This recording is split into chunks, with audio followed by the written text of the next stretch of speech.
good afternoon, good evening, good morning if you're like me in Latin America. Welcome to this webinar session on understanding and developing the Russian flowers market. And although we're going to talk about Russia today, we have truly an international audience with us. So I saw participants joining us from Latin America, from Asia, China, Africa, Europe, and of course also Russia. I think we have more than 30 countries online.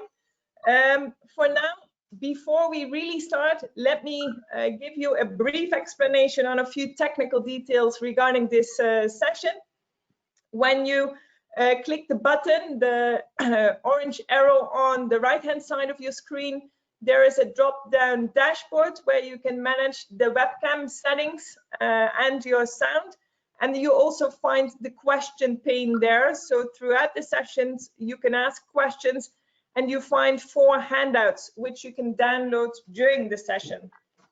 So please do that. There's a bit more background information on Russia and FloraCulture International magazine there. This webinar will be recorded and of course will be sent to you afterwards by email. My name is Renee Snijders and I'm here together with Ed Smith, who you also see on screen.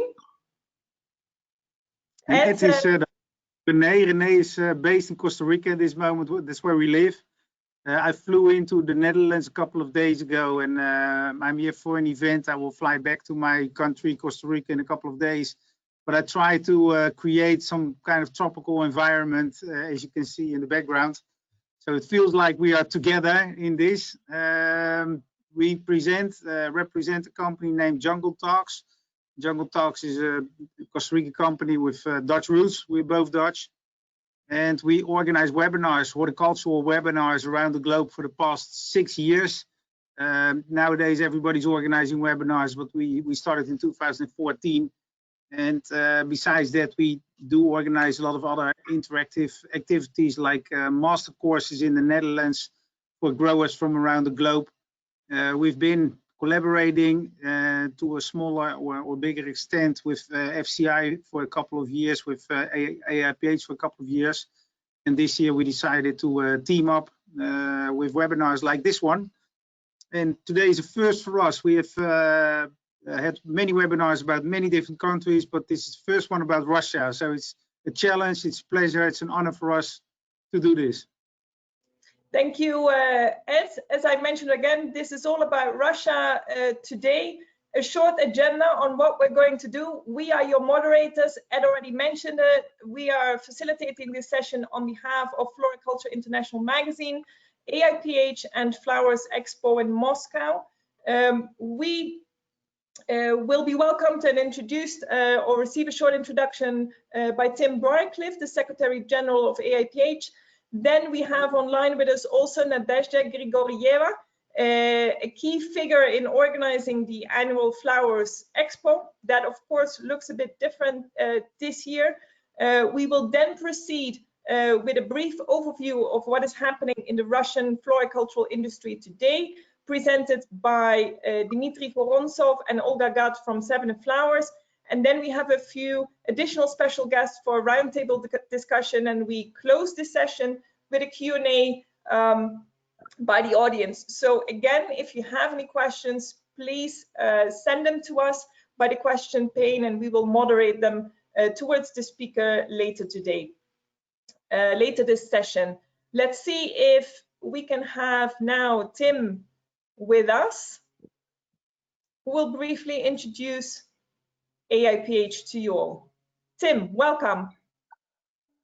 Thank you, and thank you to Ed and Renee. Thank you to you both for organizing this event with us, and thank you to all those who are speaking and taking part today, and welcome to all those that have joined us from around the world.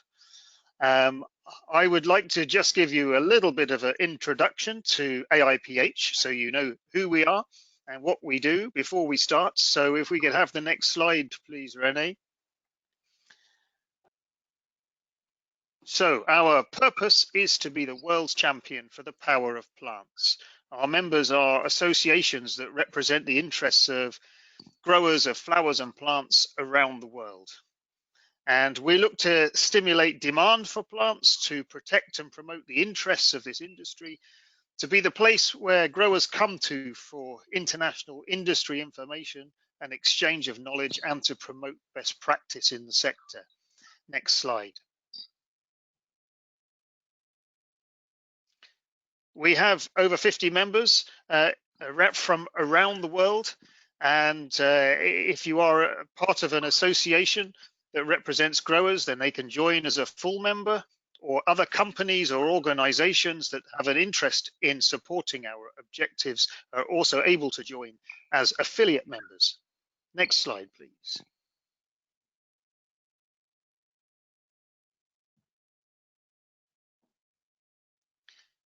We operate in a number of different areas. We have a role of approving international horticultural exhibitions, and that's why we are particularly pleased to be supporting this webinar alongside FlowerExpo Moscow, which has been approved by AIPH to run right now. We have a Green City activities where we are promoting the importance of health and well-being, and so on, how plants can provide this within the urban environment. We support growers on technical plant breeders' rights and other sustainability issues, and we produce reports on statistics. We produce an annual statistical yearbook. We run the International Grower of the Year Awards, and we look at activities including plant health, and we publish the FloraCulture International magazine. Next slide. So we publish each year, and for 67 years now, the statistical yearbook, along with Uniflora, and I'm pleased to say that the next one for 2020 edition will be out within this next month, and you can get all the latest information and data, and we are also strengthening our provision of data and market intelligence on the global industry. Next slide.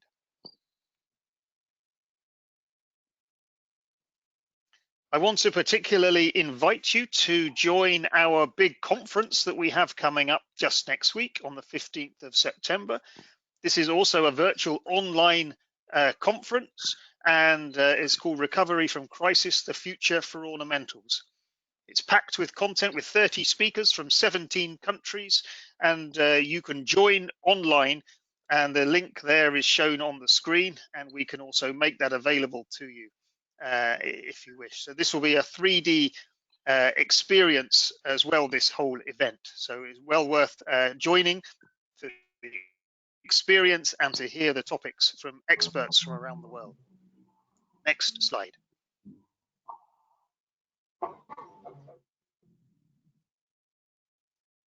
And finally, just to say that we are the publishers of FloraCulture International magazine. The editor, Ron Vanderbloek, is on holiday today, so he's not able to be with us, but this publication is available for you to subscribe to free of charge. It's published every 2 months, and we have newsletters as well, and we would encourage you to sign up and join in part of this information sharing if you are not already a part of it. So I'd like to conclude that, my little introduction to AIPH and FCI. And I thank again the speakers for today. And I quickly pass back over to Renee and Ed, and look forward to hearing this session and to learning more about the Russian market for flowers and plants. Thank you. Thank you so much, Tim. Again, additional information on the magazine is also in the handout section, so please download that. And from Costa Rica and the Netherlands via Tim in the UK, we now go to Russia and see if we can have Nadezhda Grigorieva with us from the FlowerExpo. And I hope, Nadezhda, it works out to turn on your microphone and your camera so we can see and hear you. Yes. Yeah. Now just the microphone, Nadezhda. Hello. Hey. Yeah. We can hear you. Мы должны говорить? Говорить, да? I'm very glad to see all of you. The exhibition Flowers Expo today is open, and it's very pity that you are not here with us. We are waiting for all of you next year at the exhibition in Moscow, and I wish you all success and stay virus free. Stay virus free. Thank you so much, Nadezhda. It must be a very strange experience for you to organize a session now in Russia when, so much is going on in the sector with the COVID-19 virus, and that you're not able to organize the event as you used to, because from what we've heard, it's really an experience to be in Moscow during the flower show. So we truly hope that next year things will recover, the sector will be ready again to have another great show in Moscow. It's very nice to have you with us also, and I would like to proceed to our next speakers. So thank you very much, Tim, and thank you very much, Nadezhda, and also Elena. Bye, everybody. Waiting for you next year. For joining us. Thank you. We go over to Dimitri and Olga. And let's see if we can have them online with us. Hello. Dimitri, online, yeah? Yes, I hear you. You hear us, yeah? Everything's good with the sound. Yes, we can hear you fine. Thank you so much for joining us. As we learned, Seven Flowers is one of the most renowned companies in the industry in Russia. So for us as moderators, it's an honor to have you with us. And you will give us a short overview on what is happening in Russia today in the current flower industry, and a short introduction also on your company and your position in the chain. So let's see if I can share my screen again and start up the presentation. Okay, Ernesto, thank you first of all, thank you so much for inviting us. It's a pleasure to be here with you and with the people who are listening to us. Hello to everybody. So we just will have, is it okay? Yeah? Yes, I only see that the slides are going faster than you're talking. So no, it's okay, because the first slide, it means nothing, so it doesn't matter. So this is actually the first one. So we just thought I would like to introduce Olga. Olga is the purchase director of Seven Flowers. I'm the partner of Seven Flowers, and of course we are very happy to give some kind of short overview, some brief about the situation in the market as far as we see it. So we cannot speak on behalf of the whole market. It's just our personal opinion, which is related to our experience, but not, well, of course, not the real truth. Also, something can happen different in different regions. So a brief introduction about our company. We are working for 20 years, since millennium, since 2000, and the company is the professional wholesaler, is the company for the professionals, let's say. So we sell cut flowers, pot plants, decor items for those people who do something further with it, well, to the florists, to the retail shops, to the big chains like, well, international chains, which are presented in Moscow, in Russia, all over Russia. So, well, here is our, let's say, well, three divisions, three branches in which we are working at flowers, open ground plants and house plants. So could you please we'll switch to the second slide. Next slide, please. Yes, I'm trying, Dimitri, but it's not working. It's not doing what I want. Let me see.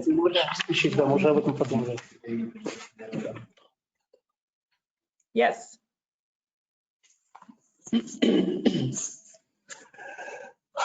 Okay, well, so here's just a scheme of our work, because we have three departments, three wholesale departments. It's not only the cash and carry in every place, but a place where we have the managers teams, the purchase centers, the distribution points, some warehouses, and the cash and carries. So Moscow works with the south of Russia, east of Russia. I mean, not really east of Russia, but Russia till the Urals, and then the Far East, because the planes go there better than the trucks. As you know, the country is very big, so we just will serve Kamchatka, Vladivostok, Khabarovsk from Moscow as well by the planes. We have a nice company in St. Petersburg. It's a little bit smaller than Moscow, and the big department in Novosibirsk. So all these companies are self-operated. Also, they have the managers teams, but at the same time, they are all in one unit, in one union, well together, well buying, ordering, and well following the market situation. So ready for the next slide. Yeah. I'm trying again. Yeah. Okay, well, so it's a little bit more information about the company, about the structure. So I hope that among those people, sorry. Yeah. I make it back. Yeah. I have to get back, but I think there is an automatic system in your slides, Dimitri, that is It doesn't depend on us, so I just you got the presentation. Finished. Let me okay. see if I can solve this. Question, please. Join us. Okay, also maybe you just can just do it like this slide by slide. It doesn't matter. Yes, so we'll leave it at this, so I don't have the automatic system going on. Okay, also coming back to Sunflowers once again, also it's the company for professionals, the distributor and the logistic company for the flowers as well. So I told already about three cash and carries and distribution centers for the plants and flowers, which will sell all kinds of items, and including the decor items. Well, but at the same time, we also have a very small and nice department. It's a floristic school. So for those customers who are eager to just get some kind of skills or send their people, their florists, to just to get some better, maybe some new skills. Also, you're welcome to come to our school, which is located in Moscow, just in the next door to our company. So in general, we have the group of the goods, which is presented here better, with the cut flowers, indoor and outdoor plants, decor items, bulbs, grass seeds, and the Christmas trees also, which is a very important part of our life, of course. So that's it. Thank you so much. Next slide, please. We just spoke to Olga, with Olga just discussed what kind of thing can we give you as the feedback about the influence of pandemic of coronavirus on the business in Russia. And we just don't think that we have a very, how to say, that our information doesn't cover all the sections of the market, of course. It's just our personal opinion. But we combined, let's say, the experience of our three departments in different cities, in different parts of Russia. So we have more or less statistics, let's say, because as far as something is being closed and life goes down, also we can sell something to another part of country, and therefore we see some kind of influence on the different parts of Russia during this time.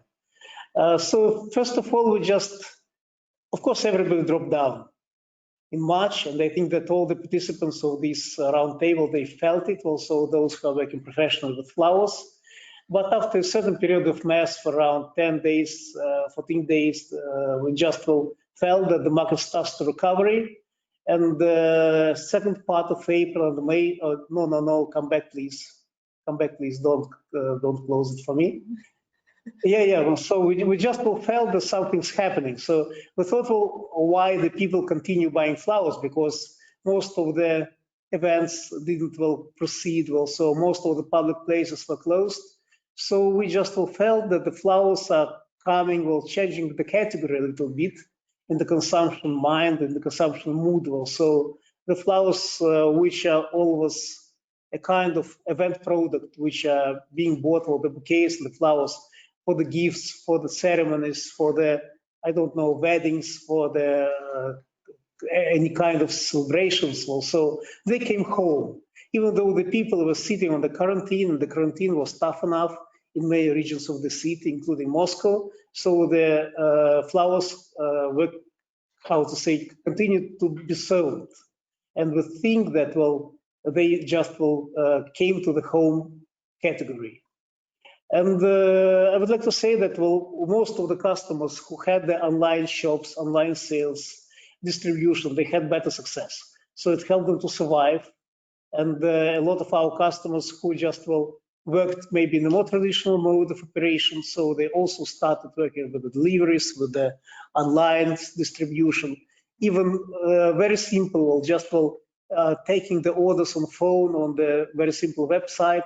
But at the same time, it helped them to continue working, it helped them not to shut down and even to grow. So we saw that the new format of the flower distribution, the sales on online portals, online websites, of the products which are being prepared in the workshops, not in the floristic shops, but in the workshops, also somewhere maybe far from the traffic. And the companies which are living only in the online, in the, how to say, in the web environment, they were more successful. Of course, the real physical shops, offline shops, were closed. And during this time, this kind of distribution through the internet is just, I think it gained some more force, some better force. And now it remains with us. So now those customers are living better than before, I would like to say. Okay. All right. All right. Next. Yep. There is some kind of trend. It's not the actual figure. No actual figures on this graph, but we just wanted you to give some kind of idea how the sales and distribution behaved during this time. So we gave you some idea about the stamps and about the rubles, about the ruble budgets which have been sold during this period, starting with January. Also, we had a very good beginning of the year, and it was very optimistic till February, for sure, because, I think that, I don't know how to everybody, but for Seven Flowers, year started higher. You started on the higher trend than the previous year, but of course, also much brought some kind of corrections. First maybe, first part of March was not so bad, and the 8th of March was influenced just a little bit by the pandemic, but of course the second part of March was just influenced by this shutdown, and most of the customers they were looking what to do, looking forward what to do also. They stopped buying flowers for a while. And we can say that March, of course, was lower, both in the terms of the ruble budget and the terms of the stamps for everybody. So April was, of course, going down. It's only for the cut flowers. It's not for the plants, not for the indoor plants, not for the outdoor plants, because the outdoor plants recovered more or less also in the second part of April as well, just when the season started. Also for the cut flowers, the April was not so good, of course. Also, all the customers, especially those who are working offline, so they were stopping for a while. But in May, we can see the strong recovery, and in May also the company showed the good results, depending upon the region. I would like to say that, in May and especially in June, the budget of the people, the ruble budget, it came to the same level and even exceeded the level of the 2019. So I would like to say, because we're living in the ruble environment, also the people normally just will compare and allocate their ruble budget. So in these terms, will not take in mind the exchange rates. So for the customers this year, will starting from May and June, this year was even more active. And it was a big surprise for us how weakly and how strongly the market requires, because we thought that, okay, people need to buy some food, to buy some drinks, to buy some something they use at home every day, but at the same time they continued buying some fun, and they think some kind of substitution of the social life, of the other benefits of life. No restaurants, no cafe open, no clubs open, no museums open even. So people needed some kind of, I don't know, fresh air in their houses, in their life, also in their relations. So flowers will do this kind of job for them. So, and I would like to say that it was considerably good response from the public, and also most of the florists which are who were flexible enough, who had an opportunity to distribute online, so they got back some kind of sales in May and especially June. So in general, it was a good summer season. And I would like to say that, of course, if you look at the lower graph and compare it with the stems with the higher graph, you see that in 2019 2020, okay, so the quantity of the stems goes down and the budget goes up. What does it mean also? It means that the stems became too much expensive. So many suppliers, many growers in Ecuador, Colombia, Kenya, also we know them, of course, we discussed because we're buying from those companies, from those countries. In Netherlands, of course, they just will stop a little bit, stop the production. And even though in April and beginning of May, the flower prices were lower than normal, also in the end of May, in June and July, flowers became more expensive because chrysanthemum growers didn't grow this harvest, also they didn't prepare this harvest. Maybe some of our colleagues in Ecuador and Colombia, they had to fire people, and it was not so easy to continue, so to start back, to hire people again, also to start production, to recover production. So it's a paradox of the coronavirus crisis also that now the average stem is more expensive than before. Because of lack of stems. Because of lack of stems, because lack of production also, it has a very close relation with this kind of problem, because her team, her people, so they are buying flowers every day, and we see that it's not so easy to find the flowers, just to find flowers. That's why growers rising up prices simply. So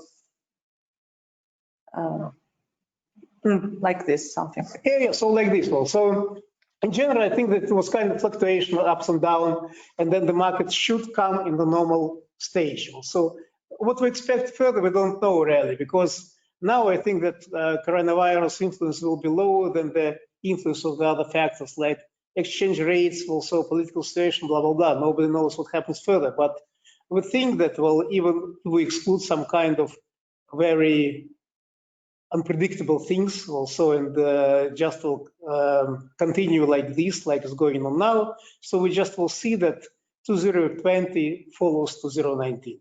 So in general, it's no more crisis in the industry, I think. Okay. So that's it for the opinion, the general figures. And I think it was our last slide. So we just, the last slide is very optimistic, will join us. It's more for the customers, of course, because we're always happy to see everybody selling flowers and to help somebody with the products. And of course, we're also very happy to see our suppliers, well, when it will possible to travel. So just want to shake hands once again. And well, want to say all the good words to everybody, and how to say, hope that everything will be okay in the nearest future. Thank you so much. And if you have some kind of question further on, we're ready. Thank you so much, Dimitri and Olga. Please stay with us as part of the roundtable meeting. I'm sorry that it didn't work out perfectly well with the slides, but I hope that everybody at least saw what you were explaining. It's also good to hear, of course, that you're rather optimistic after, well, the crisis that COVID-19 brought. And although Russia, it's difficult to predict what is happening in Russia, like you already said earlier, COVID or no COVID. It's good to hear that you're optimistic about the recovery and further development of the sector. Ed, any questions from your side? Talking about predictions, I have one question for Dimitri. You mentioned in one of your first slides that events, flowers for events is now kind of being replaced for flowers being bought for home use, for personal use. Will that be something that will stay? I mean, post-COVID era, do you think the whole culture will become even more, because I know Russia is a flower-loving country, but will it be even more so that people buy more flowers for the spouses, for their wives, for the children, for whatever, for personal use?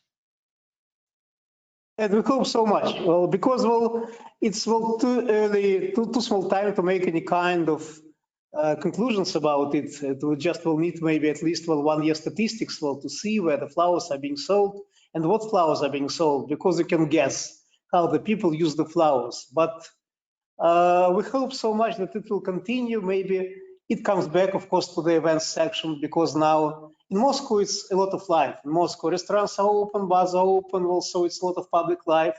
Maybe not the same as a year ago, but it's really active. Also, this kind of social activities are coming back, and of course the flowers consumption is coming to this kind of regular way. But I think that, well, the same, for example, maybe a year ago, you could not see so many people ordering food from the restaurants because they were just, coming to the restaurant or cooking at home. Then at pandemic time, we found that, well, all the center of the city was crowded by the couriers who were delivering food.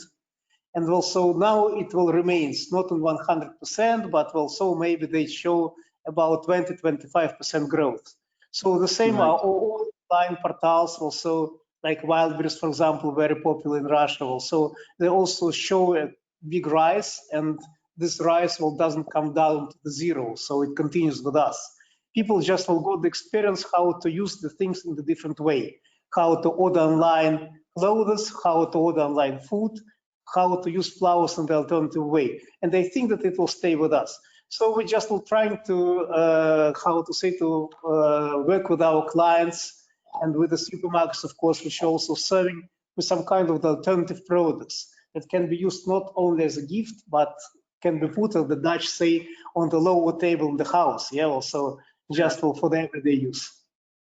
Yeah, I think we will get, I got another question on that, but I think we will get back to that, René, with the round table. But the fact that what you mentioned, that there's more online, there's a shorter chain, there's more communication with the final consumer. Flowers especially is all about emotion. Does that make marketing easier in a way, that the chain is getting shorter and that emotion is easier to connect to the products you were selling? Sorry, well, so I think that, well, no conclusion about it, because, well, speaking about emotions, more flowers promo, more flowers presentation go now in the social nets, of course, than before. And that's emotions, because if we just will put something in the, I don't know, in the advertisement in direct, well, so it's just maybe for the professionals. But if the customer wants to sell the flowers to the final person, so they do it in Instagram, they do it, I don't know, maybe less on Facebook. Also, they just, sorry? In Pinterest, yes. Also, our marketing director is with us. Also, she's sitting nearby. Also, we just will trying to support this kind of feedback to the customers from Seven Flowers, from the professional company, in those social nets as well. Just to touch the people's feelings, well, not only to give them information that we are open since 8 to 9, also comment, also just will place the order, and so on and so forth.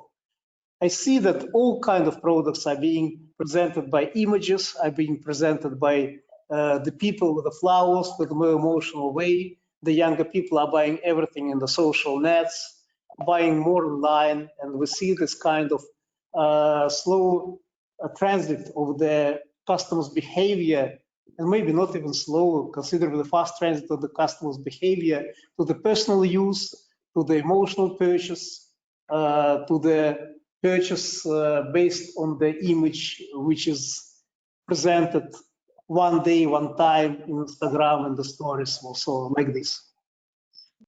Renee, before going back to you, there's one more question coming in from Ecuador, and I think that's a question directed to President Putin, President Trump, and President Correa from Ecuador itself. But I ask it to you, Olga and Dimitri. Flower business, especially with countries like Ecuador, is all about the exchange rate between the US dollar and the ruble. What do you expect of that in the next 12 months?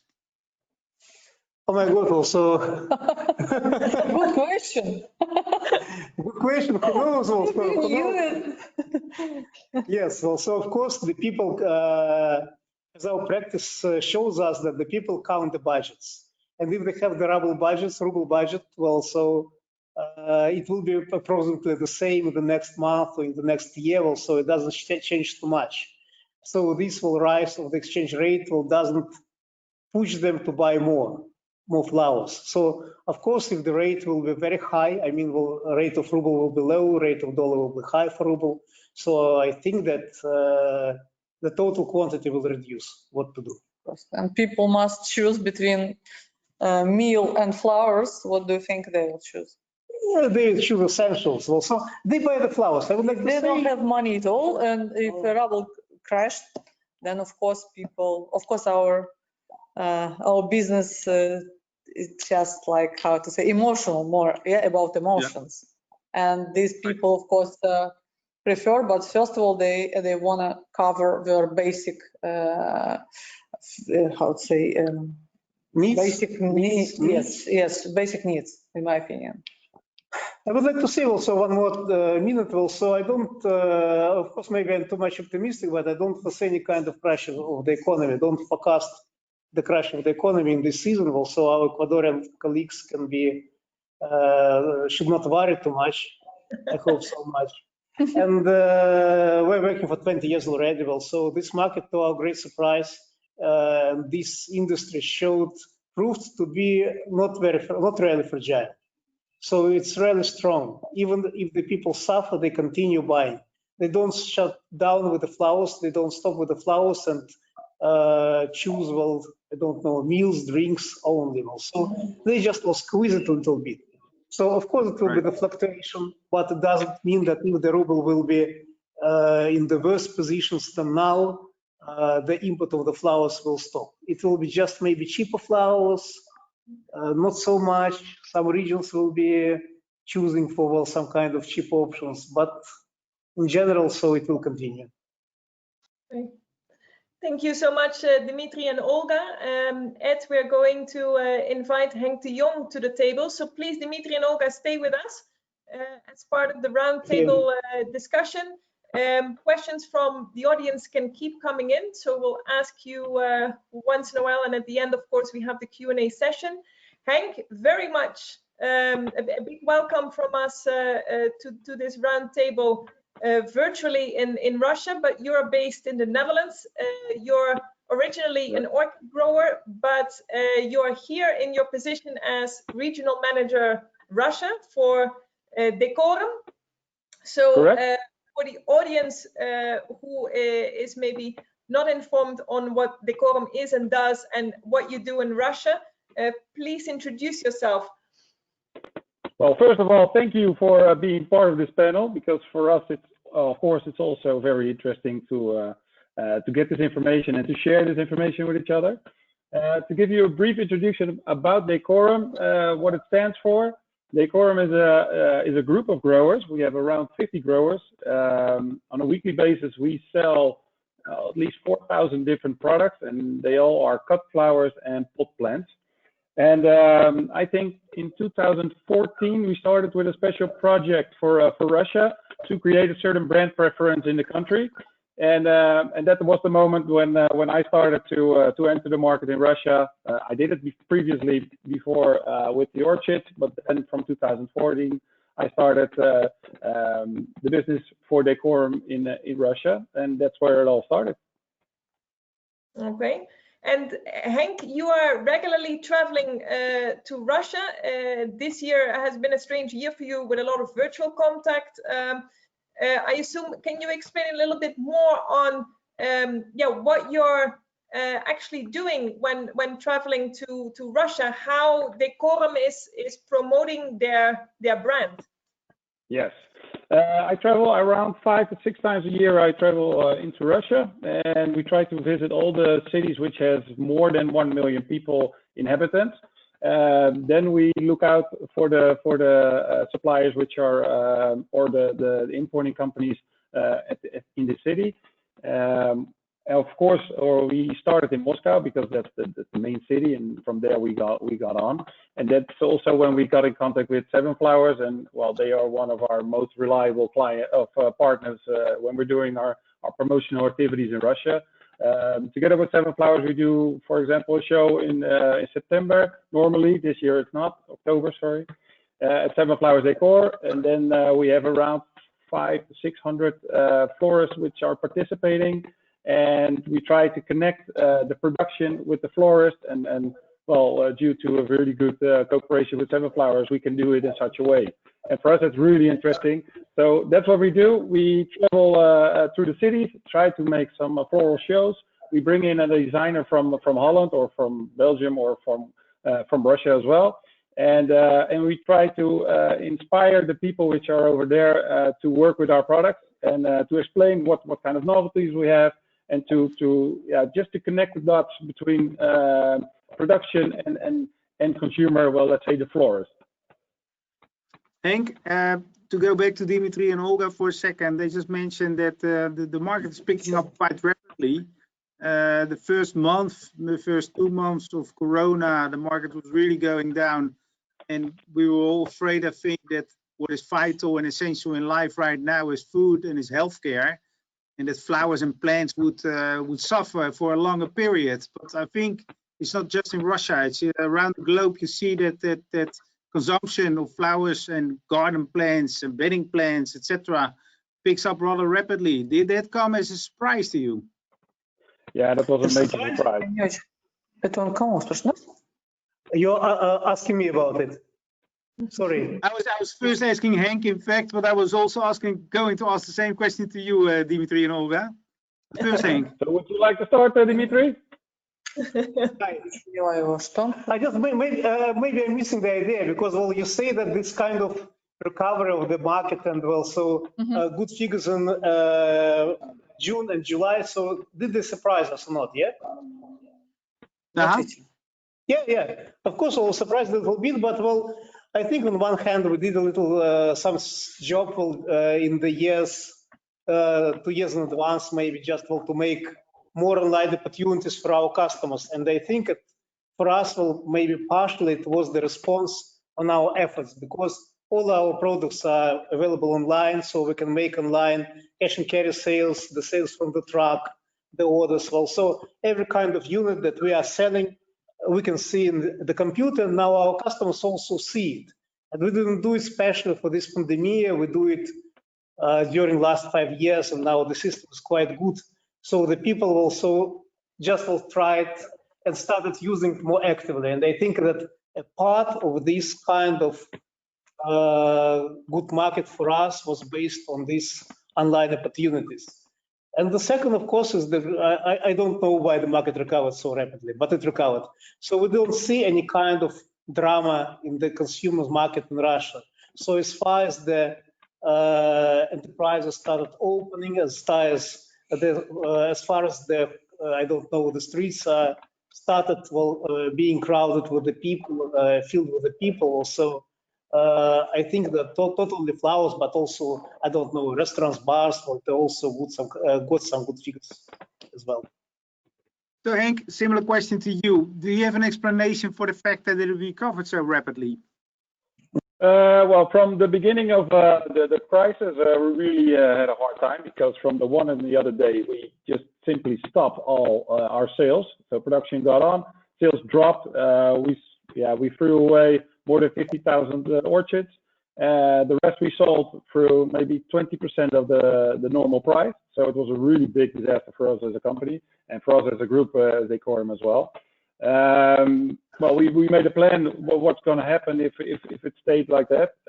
Luckily, let's say 5 weeks after the first collision, it got up again, and then it got in a pace which was really rapidly, and we were really surprised that we had a summer like we had. As what Dimitri told you, from June the sales got up immensely. You see that a lot of cut flowers they ordered less product, so there was no availability of the product, and the products which were available, they were really incredible high prices.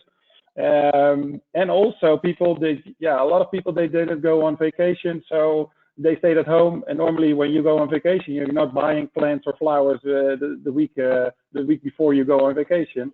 People stayed at home now, and they worked at home, so they wanted to have a nice place in their home. So that's in my opinion, that's one of the reasons. It is exactly what I was aiming at. I think there were so many negative emotions involved, not just about COVID as such, but about all the changes that happened in workplaces, in families, whatever. And flowers and plants are all about emotions, and people were just needing positive emotions. So that's maybe a nice bridge, Renee, to go to a guy who's also all about emotions with his flower circus. Yes. We can see if we can add John Elsgeest to the panel. John, are you with us? Can you turn on your microphone and camera? Yeah, here I am. This is what I mean. Yeah, this is we always have to smile when we first see you. Your uniform makes everybody happy, I think, also in Russia. So John, for the people who don't know you, can you explain who you are and what Flower Circus does? Yeah, first of all, I want to thank you for inviting me because it's a great honor to sit here with all the people from Seven Flowers and from Decorum. What we do is Flower Circus. We do shows all over the world actually to show people the beauty of the flowers, the plants, to learn them about flowers, how to take care of them, and also to help them sell the flowers and plants in a better way so they make more money. So that's in real short what we do. Well, maybe a follow-up question, really short, Jean. We talked already about COVID, of course, the impact on consumers, the fact that actually the horticultural industry is doing pretty well at the moment. How would you characterize the Russian consumer, the average Russian consumer? Like Dimitri already told, it was a lot for birthdays and things like that people were buying flowers or for as a gift. The nice thing that's changing at the moment is that they're buying for themselves as well. So it was mostly to give a flower as a gift, and it's changing now to buy flowers for yourself as well. So yeah, flowers are bought all the times. I mean, if you see and I think Henk can agree on that. If you see what's happening on the 8th of March, that's happening nowhere in the world. How many flowers and plants are traded and done? That's unbelievable. 8th of March is Women's Day. John, Dimitri already expressed that he is rather optimistic about the future, about next year also, but that you can never expect really what is going to happen in the Russian market. What do you expect for next year yourself? Are you optimistic as well? Will Women's Day 2021 will be another high in flower sales? Yeah, that's difficult to say, of course, because it's far away, especially if you look at Russia. I think we first get the Mother's Day. It's coming up in November. I think it's going to be a good one. I mean, flowers are the most affordable gift. So if people don't have enough money to buy expensive presents, they will go for flowers and plants. So I think it's going to be a good Mother's Day. And after that, of course, the 8th of March as well. So I foresee some good sales. Maybe I can add something to that. I remember when I started studying, that was, believe it or not, but that was in 1985. there was a study being published in the Netherlands that the most positive gift to be given to whatever person was flowers. It was not perfume, it was not chocolate. This was back in 1985, so that's 35 years ago now. And I think things haven't changed that much. In the meantime, due to the digitalization of the world, due to the internet, chains are becoming shorter. It's people like you, Sean, with your flower circuit, people like Henk who are visiting people. The chain is becoming shorter and shorter, so that positiveness about those beautiful flowers is becoming much and much easier to transmit to the final consumer. Does anybody agree with me on that? Yeah, totally. I mean, there was an investigation or a study about when you give a woman flowers, she's more happier for 3 days. Oh, and that's proven. I like these studies. Yeah. So actually, if you give a woman every 3 days flowers, you will have a very good marriage. Okay. Well, that's a message. So Renee, you know what you're gonna get tonight, right? Yeah. Well, you also know what they say, happy wife, happy life. Huh? That's one that I always remember. We have one more panelist waiting to join this roundtable discussion, but we also have a rather large audience. So what I first wanted to do, because Anna Vladimirovna, our other panelist, is a local flower producer from Russia, located with her high-tech company close to Moscow. So just on to ask also the audience what they think of local production, because Henk and John, you're very much involved in imported flowers. Seven Flowers is doing a bit of everything. But just also to gauge the opinion of the audience that we have online with us on what is happening with local production, launching this poll. And please, audience, if you can fill in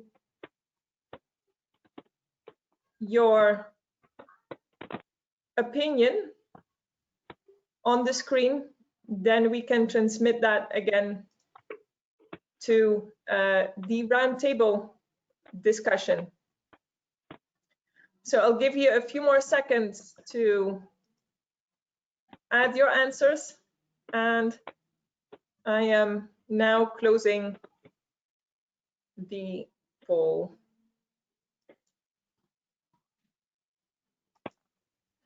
So to share the responses, and I've seen that that Anna has joined us now. So welcome, Anna, to the panel. I just wanted to show you the answers.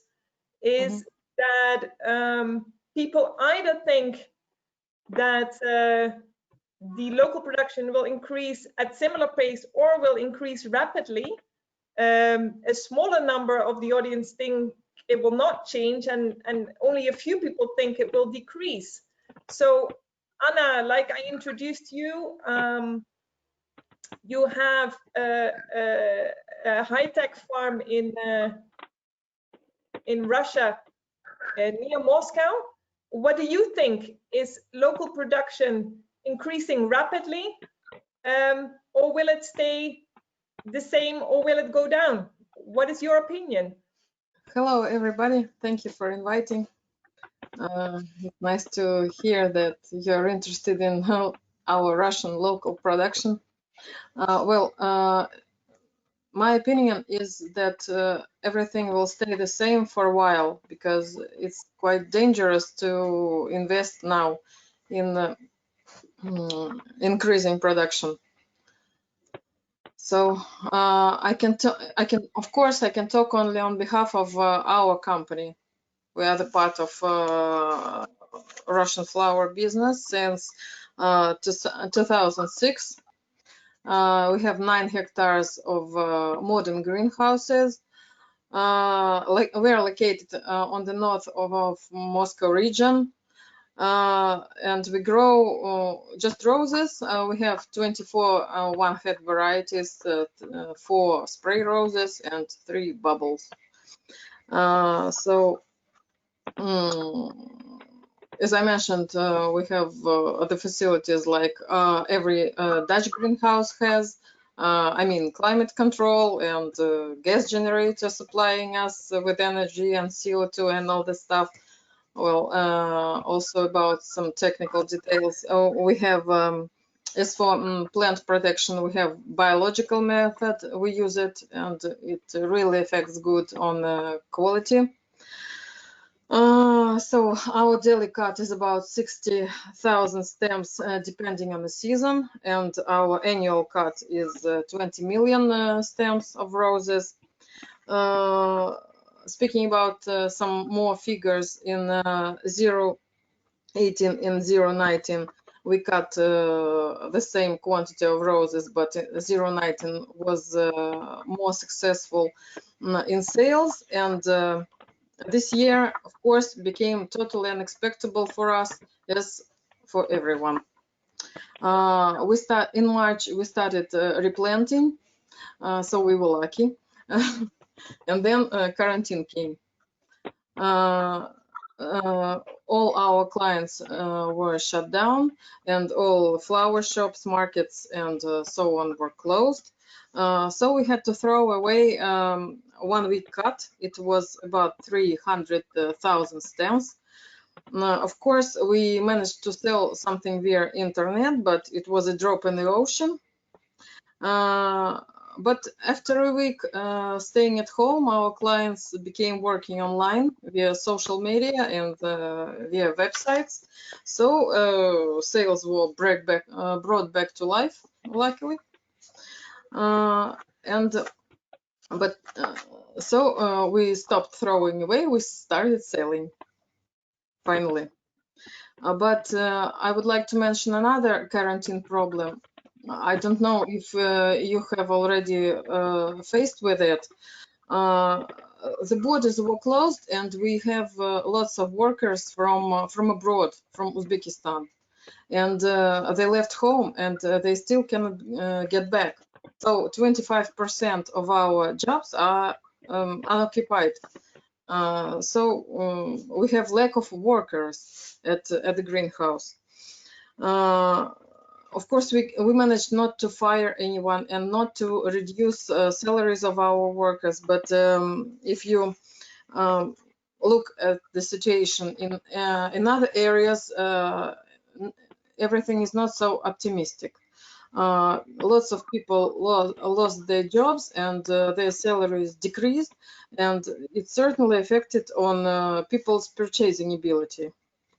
And now we notice that the demand for cheaper, shorter roses have increased. They prefer to buy something cheaper than, and quality is not an advantage.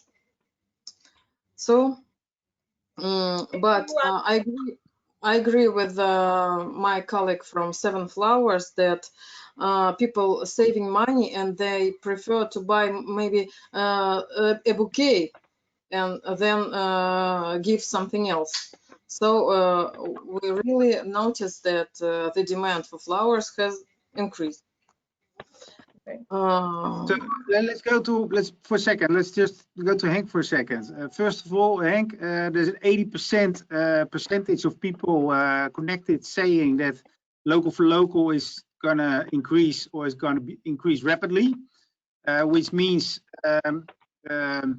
in case the market will be stable, it's bad news for Decorum. You will be selling less. Anna is saying that the market will increase. That's good news. But what's your future? Are you gonna how are you gonna respond on this tendency that local for local is becoming so much more important? Will that lead to joint ventures with maybe 7 Flowers or with Anna, or will you start your own nursery in Russia, or will you just focus on what you're doing right now? Well, this is a really good. Sorry.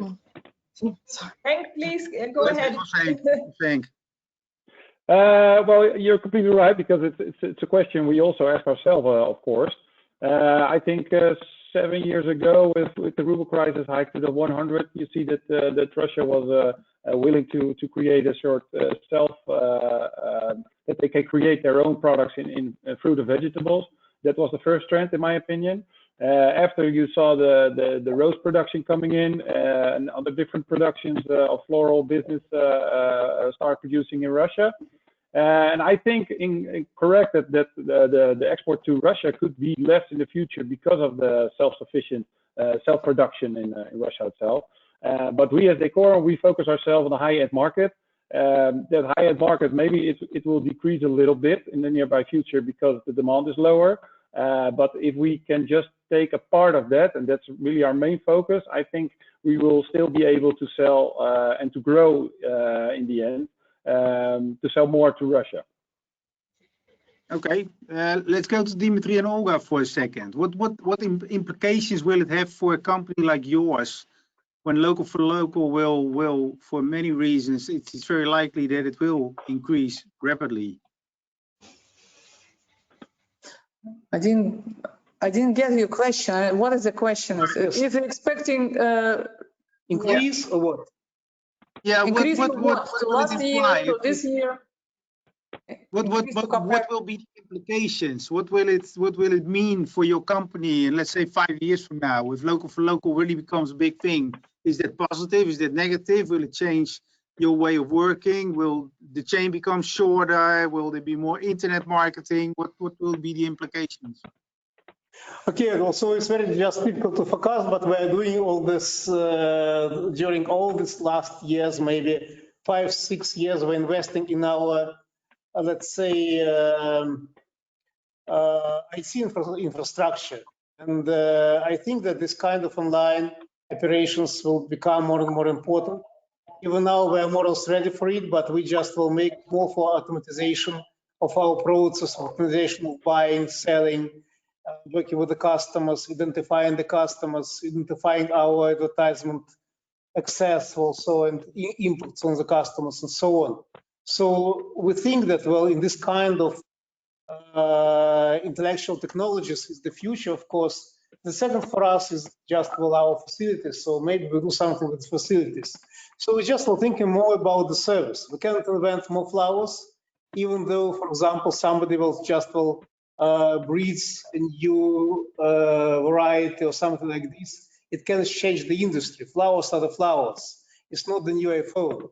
So for sure, we have the same product since, well, the beginning of our work and maybe last century, more or less the same product. So all we can do is just, well, to shorten the distance between our supplier and our customer, to waste less money, to make the infrastructure better, and to make the information exchange higher speed, also faster. So that's what we are doing, and this kind of our behavior doesn't depend upon the coronavirus or some kind of other influences. Also, we think that it's the long-term trend. Also, we want to continue doing it. Right. Thank you, Dimitri. John, sorry, and I have a question coming in for Anna. If a large part of the audience and specialists out there think that local production in Russia will increase, for your company, will that also mean that you may be thinking of growing other flowers or other varieties than roses only, that you will diversify? Well, in our plans, there is a will to extend. We have 6 more hectares to build, but still we are waiting because the situation is quite unstable. And now it is, for our estimation, it's quite dangerous to build 2 more blocks. So we are waiting. As for other flowers, now we specify only on roses. On roses. And the main reason that you're waiting, is that the effect of the virus, or is that more political situation or exchange rate? Well, it's a complex. Yeah, it's a complex. Yeah, so it's everything together. Unpredictable situation. Yeah, we cannot calculate 100%, and we should be sure. Yeah. So John? let's go to the relative outsider, who's John, who's from the Netherlands, but based in Ukraine, but with a lot of knowledge on the Russian market. But you're not directly involved in production, or you don't have a trade company. What's your opinion on all this, John? Over the time that I've been in Russia, that's already for many years, where we saw just a few growers or small growers. You see it's getting bigger and bigger. I mean, in the beginning, when I came to Russia, there were almost no Russian-grown tulips for the 8th of March. And that's now a huge thing. Russian-grown roses, there are more hectares of roses in Russia grown than in Holland, and it's still growing. So I think the local production will grow. Also, other products you see in the southern part of Russia, around Krasnodar, that they're trying out a lot of new things. And also already wholesalers buying from there as well, and to sell it, for example, in Moscow or Petersburg. So yeah, I think there will be much more, or more production, not only roses but also other products. John, comparing, since you're from the Netherlands but based in the Ukraine and doing business in Russia for a while now, you are in an excellent position to compare markets. The Netherlands is a really adult, developed market. Russia is still very much in development. What stage is the market in, and what does the consumer need, or what does the market need to further develop? What is lacking, in your opinion? It's such a big country. You can't really talk about only Russia. I mean, Moscow is in terms of knowledge and style of the bouquets and the designs much further already than the regions. The thing that I think is lacking is the knowledge of flowers, and that's why, for example, I think one of the reasons is that Seven Flowers has its own school. And there are more flower schools over there. The knowledge about flowers and plants, that's really an important thing. But the market started, or the florists just started because they liked it, and they were selling roses because you have to sell roses. They were selling chrysanthemums because, that's an easy flower. And now that there are more flowers coming in, people need to learn more about those flowers as well. So knowledge is the most important thing that's lacking, and that's not only about the knowledge of flowers, but also the marketing, how to run a business. Because if you know a little bit about flowers and you can make a bouquet, it doesn't necessarily mean that you're a good running a good flower shop. But here we are talking about knowledge. Knowledge is always a difficult topic, especially in chains which are rather long. But you're talking specifically about knowledge on a retail consumer level, I suppose, John? Yeah, I think it's throughout the chain. I mean, we know everything throughout the chain. The grower knows everything about his product. And that's one of the reasons why we started Flower Circus, to pass that knowledge further into the chain. And I think Henk is doing exactly the same with Decorum, telling about their plants, how to take care of them, and how to sell them in the best possible way. Question to Dimitri and to Olga. If we would have the same session 3 years from now, what will be the main conclusion? What will be the most dramatic change in the Russian ornamental market 3 years from now? Dramatic change. What would be also if we just step back 4 years ago, and we'll compare this time with the 2016. What do you mean? Yeah. Yeah, exactly. Like this one. Well, it would be stupid to answer, but well, I think it's more or less the same, excluding the fact that the technology is quite better now, and well, during these years, well, so I think that the consumption mode has changed a bit. Well, so in the terms of the self-servicing, self-buying, the people are buying more in the internet, and we will change the company inside fully well to make it workable and to make it convenient for the customers to have the direct access. So 4 years ago, maybe only the big companies in Holland, like Azet Export and others, so they had the web shops, the growers direct services, the access to the growers, and blah, blah, blah. So now most of the companies in Russia try to do the same, and it's the trend to be continued.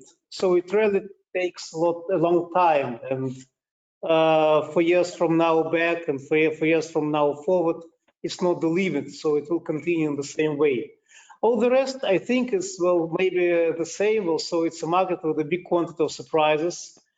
I think that we have passed, during my life, we have passed a lot of crises and a lot of challenges, and just have got well used how to cope with it and well what to do with it.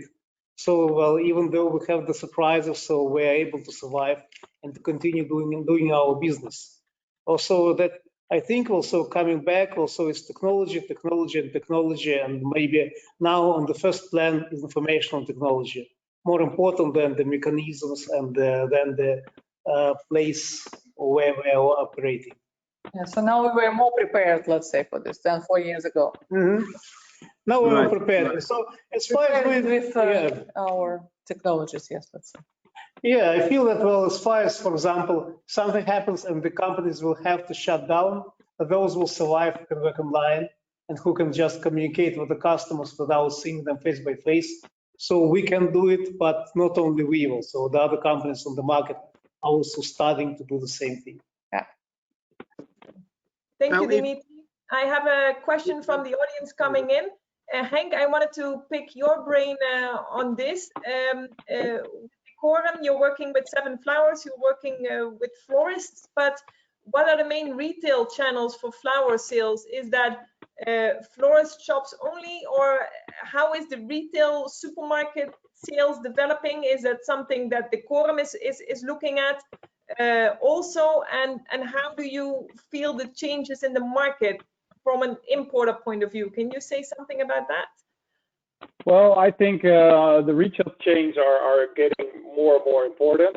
If you see big cities in Russia, they built some flats and apartments for 50,000 people. They put in a mega mall with the Auchan, with the IKEA, with Leroy Merlin, and you can call every big chain is in there.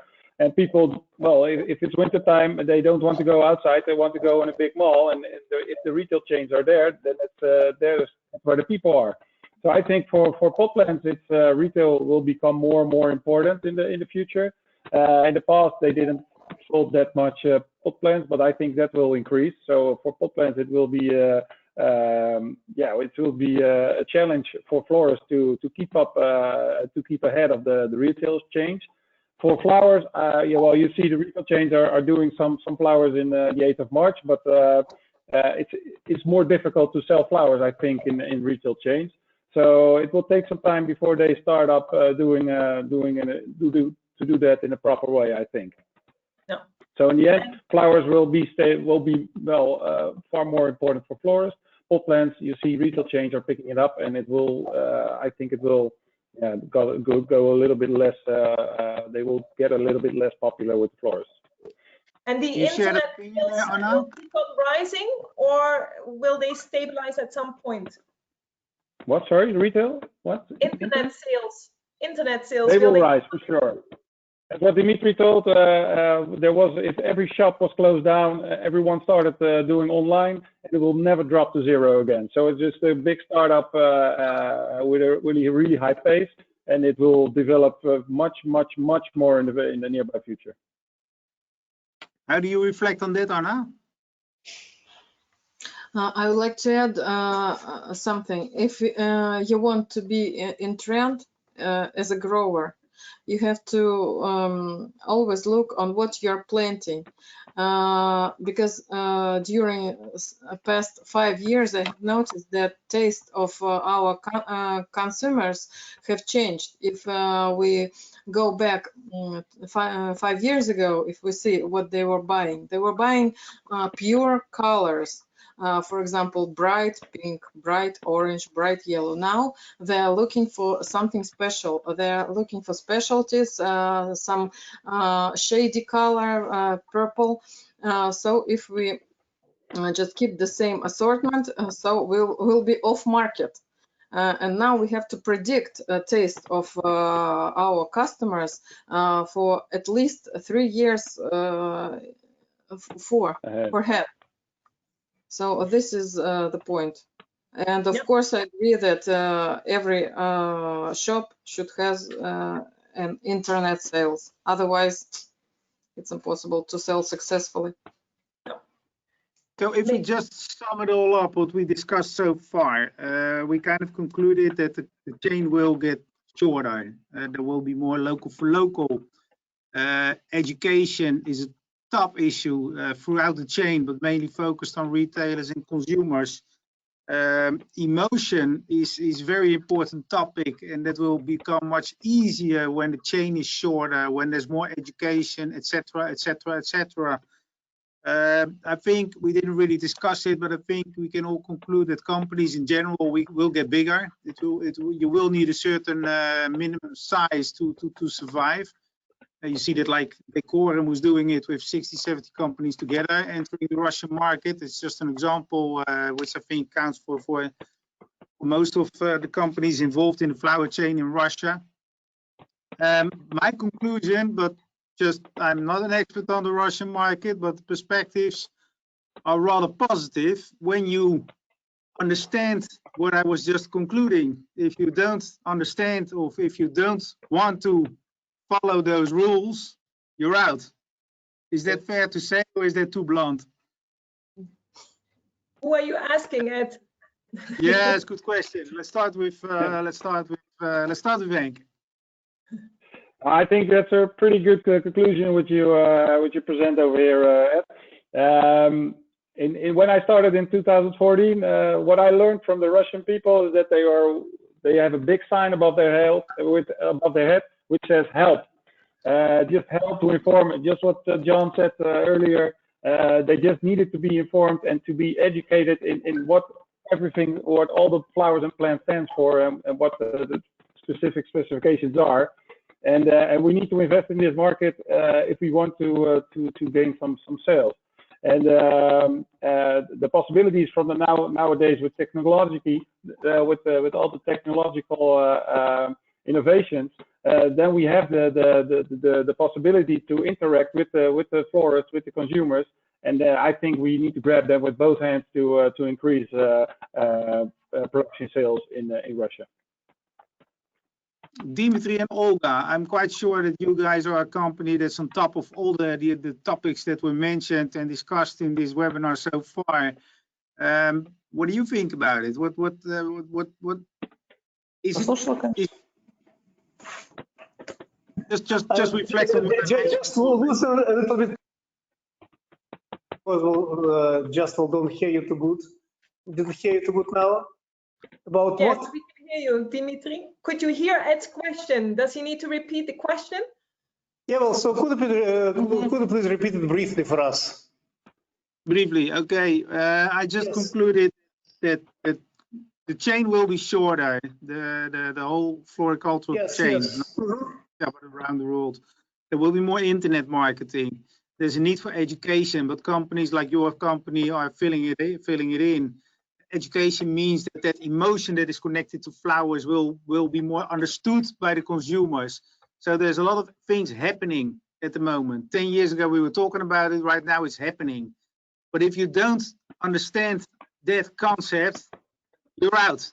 So in other words, 5 years from now, when you're not on top of the things we discussed in this webinar, forget about it, you're out. Is that fair to say? Well, difficult question also. So because also it just a difficult question because it just requires a lot of predictions. So in general, for us, it's for the people, flowers are emotions, but for us, it's a merchandise, of course. We like flowers, we love flowers, but we try to structurize our actions and our activities also just as in the same way as the people who are selling, I don't know, food, drinks, metal, and others. Well, so for sure we'll try to do it. Well, how to say, from the position of the business world, and we just will love our product. We like emotions, which it rises. But well, I think that also the basic thing is just the affordability, the power of the economy, the opportunity, well, how to say, the wealth of the households, and afterwards the habits of the households, the information flow, and so on and so forth.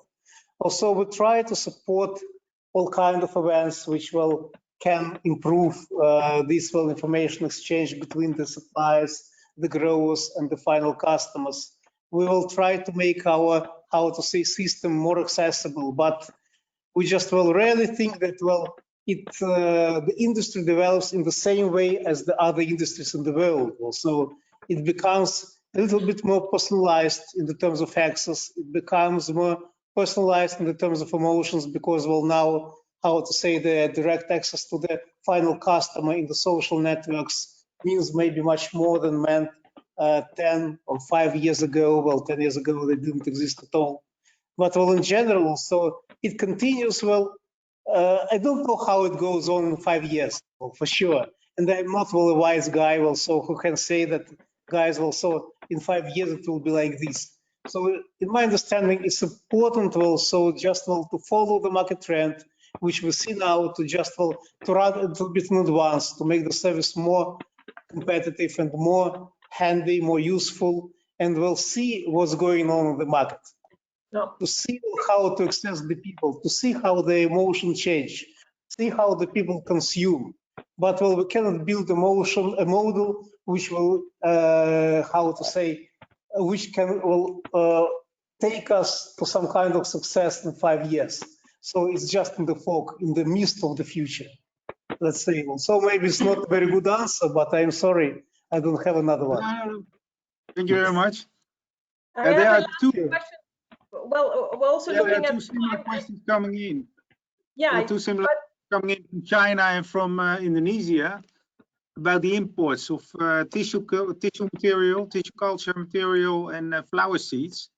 They're both one from China Flower Association and Mr. Mohammed from Indonesia.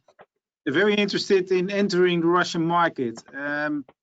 This is probably not a question to, I don't know who to ask this question to, but the question is if there's an interest from new varieties from such countries, from Asian countries, and if so, how to do that, how to work out the paperwork on getting your plants, your seeds, your tissue culture into Russia. Can anybody help me with that? It depends also. Of course, we can do everything. Well, it's possible because we even made some experiments on importing plants in the containers from China. I don't remember the town, but also is in the middle of the Chinese also coast from somewhere a little bit to the south from Shanghai. I don't remember the place. It didn't work too good because it's a long way. Also, we shipped the plants by the full containers twice to Vladivostok, and then we'll ship them to Moscow. So you can imagine that they suffered. So, but in general, we're very open to such kind of experiments, and we, Olga and her people, her managers, her team, and me, we always travel all over the world, also to Ecuador, Colombia, Kenya, China, Vietnam, also last year before pandemic. So just to the lab to have a look how the things are being developed there, with Japan, and so on. So as far as we find something, we are always open to see and to test and to understand. I don't know what kind of thing you're speaking about. Also, maybe if you know those guys, you can grant them you can give them the contacts, and we can all speak together about it. Also, for sure, we will bring you in touch after the session. Yes, Dimitri, we will relay the question after the session to you, and then no problem. We'll get you in touch with these two people asking these questions. I have a last question coming in, and I was thinking of John. John, the conclusions that Ed just draw, combined with what Anna and Dimitri are saying, that it's very difficult to predict what is actually happening always in the Russian market due to the complex mix of political issues, exchange rates, now the virus. What kind of entrepreneur do you have to be successful in the Russian market when you want to start up your business? And yeah, when you're foreign, like you and Henk. Yeah. First of all, I understand why Dimitri and Anna are having some problems predicting from 5 years from now. When I started in Russia, when you go to Moscow and you come again in 3 months or half a year, the whole town changed, or it feels like the whole town changed. The restaurant you have been to is not a restaurant anymore, but a supermarket. The supermarket is now another store. Things, I've seen flower markets disappearing within a month. So to tell what's happening in 5 years, that's a very, very long period. So that's why I can understand that, yeah, that's very difficult, especially for Russia, to say what will happen in 5 years. Probably we're looking at a new crisis, because Russia is a country where there's always a crisis around the corner. So we're going up with big figures, and sometimes we go down with some bigger figures as well. But overall, the market is still growing and is growing up. I think that's very important to see that the overall line is still going up. And what kind of entrepreneur it's difficult to say. It's a people's business, especially the flower business. It's is based on trust. You talk with each other. The Russian people are very open people. And once you have their trust, yeah, then you can start to work together. That's what I see most of the time. It's a business built on trust. So and learn from the people. Some people are just coming in and telling that they know everything, but yeah, it's a very difficult market. So you have to learn from the Russians as well. They know exactly what's happening in their own market. So. I think, Renee, that brings us to the last question, which is related to that. You say, John, that the Russian market is completely built on trust. Well, completely trust is a major issue. The question is coming in that European banks or the European Union is becoming more and more strict towards European banks regarding money laundering. And the effects on that on Russian imports and exports. Does any one of you have an opinion on that? What do you expect? Is that going to be a topic? Is it going to be more complicated for importers, exporters to do business with European Union countries? Well, John, let's stick with you, based in Ukraine. Yeah, I think the companies that are doing business in an official way, like Seven Flowers, they will not have a problem. They will even benefit from it, I think. And other companies will struggle to get their money out of the country or into the country. That's probably a thing, but that's already a topic for many years. Dimitri? Anna, yeah. Okay, well, so just for us, it's always better when the business is better structured inside Russia and outside of Russia. So we just see that, well, small companies and, well, sole entrepreneurs, they're working some kind of black schemes, and it doesn't help us, of course. Well, so it just only bothers the importers who just will follow the open, transparent way of business. So I can agree with John. Well, so for the companies which structurize their business and can prove that their money are coming from the sales of the flowers and not weapons, also they can work with the banks inside and outside the country. Even though, well, so they have some kind of procedures to follow and some kind of investigations to answer, but it's life, so it's necessary to do. So that's in fact that can be concluded as a message of hope that the whole flower chain will become even more professional and more trustworthy. Is that correct?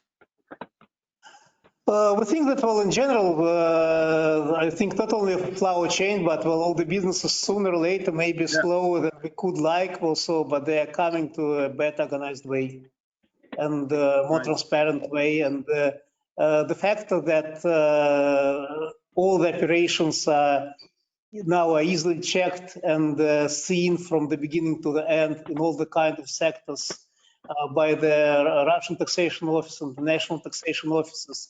So it will put out of the business was the companies which are working on some kind of black business.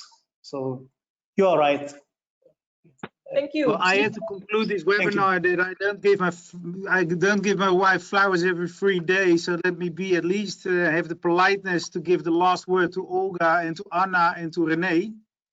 Very good, Ed, because I saw that Anna was trying to respond to your last question. So Anna, when we were talking about entrepreneurship and trust, what would you like to add? I would like to add that you asked what kind of entrepreneur you should be. You should be extremely flexible. Yeah. Yeah.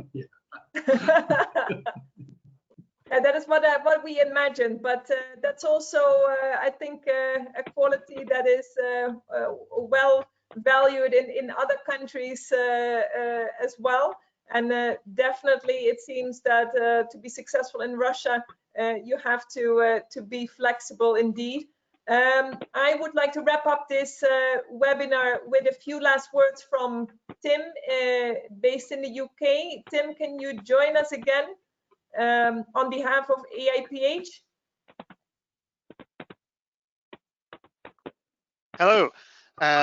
Well, first of all, I would like to thank all of you very much. To Dimitri and Olga, to John, to Henk, to Anna, and Nadezhda as well at the Flowers Expo. Thank you so much for that excellent insight into the Russian market. It was good to hear really a good story for the sector. Sure, there has been a hit this year with the pandemic, but really your market has held well, and it has been an opportunity to maybe speed up some of the changes in consumer behaviors that maybe might have taken longer. The increase in online buying, for example. You talked about people spending less, but then choosing to spend that less money on flowers instead. So that ended up being good for the sector as well. And this strong expectation from 80% of the audience as well, that this is a market that is continuing to increase into the future. It was interesting, maybe through the pandemic, you have seen a shift from people buying flowers for gifts to buying flowers more for themselves. And this will only go to strengthen the market on into the future.